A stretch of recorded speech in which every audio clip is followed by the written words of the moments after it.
Охтууд маань их хөөрхөн зурдаг учраас охтууд маань төрүүлэх болов гэж бодоод байгаа шүү. Хөвгүүд ингэж юу ачдаг юм бэ? Дуулаа явчихна. За нэг ойролцоогоор нэг 2-3 цаг зингэлээд тэгээд 5-6 цаг дуулж боддог юм шиг байгаа шүү. Жижигхэн гадуухан өвлөхүүдэн байна да. Мөр болчмор хөөрхөн доо боп болцох дуртай да. Ганцхан хүүхдээ уулсан байх юм аа.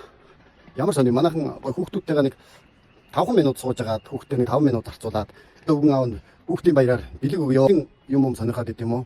Нэг тийм юмнууд байдаг шүү дээ. 5 шир хийгээд 5 миншон хийгээд тэгээд аз гэ бичээрээ. Тэгвэл аз тааруулж мөнгө өгнө гэхээр бүгдээрээ хошуураад аз гэж бичсэн байдаг.